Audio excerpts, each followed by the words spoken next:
I played a lot of games this year and I wanted to go through the highs and lows of 2022. And I have my coffee, so strap yourself in. Let's go.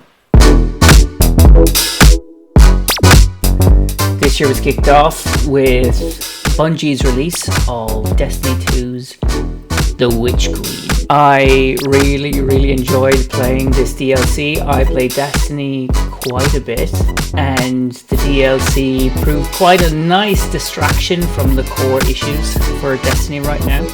It presented some nice challenges, a legendary option, a whole new open world area called the Throne World, and really improved or had a step up for Destiny's narrative.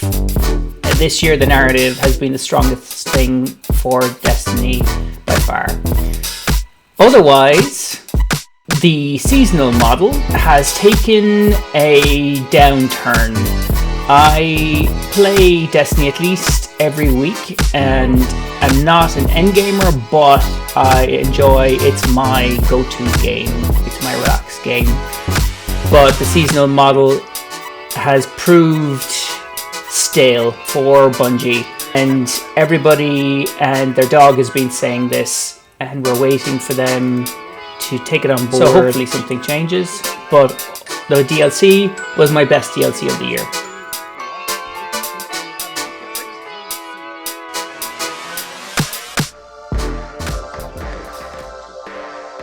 Cyberpunk 2077 launched its PS5 version this year, and it was a massive step up. Cyberpunk's launch version was glitchy and half-baked, so that was unfortunate. The game takes cyber integration and open world missions, including side quests, to a fun, funky level. Liked it a lot. I found myself, though, having to remember what the main story was, and also how to use customization after I stepped away for a bit. It is beautifully rendered, a game that has a lot of interest, but I lost my interest because the threshold of jumping back in was just a little too high for me. I do next year look forward to their DLC, which could revitalize the game depending on how that goes.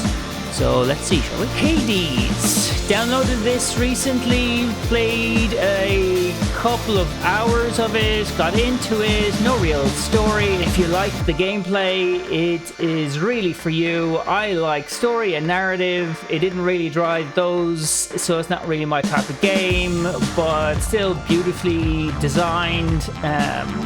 The character work is lovely. This just stylistically, it's fantastic, but it's just not my type of game. Next up, Detroit Become Human. I was tipped this to play a few times, and I have to say when I started it, I didn't want to play much more because there was a lot of mundane tasks, like cleaning and doing things I would not want to do in my own house. So it took me a little while, but once I got into it, it was great. It was my surprise of 2022. Even though this was released in 2018, it is an adventure game, but it's more hooked on a decision tree style game, and it is engrossing to the point where when I was streaming it and took some foolish decisions, I went back with my audience and replayed from a specific point to get a better outcome for the finish, and I loved it. The game, the story was great, the robot revolution, all about it, loved it. Would recommend anyone who wants to have an engrossing game that's well laid out, and the options for the decision tree are near infinite to create different types of outcomes. So go try it.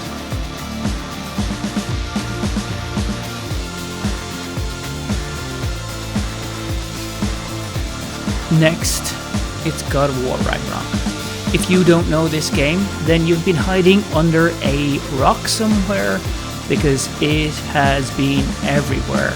It's been a triumph of storytelling, voice work, beautiful vistas, amazing gameplay, all of the above, and it was rightly applauded across the board from critics to game players.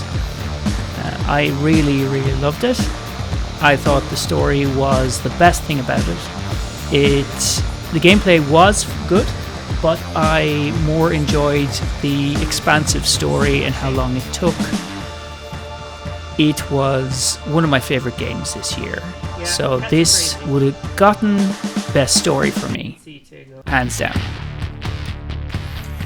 Finally 16. to my game of the year, and could it really be anything else? It's Elden Ring. This absolute monster of a game was released this year.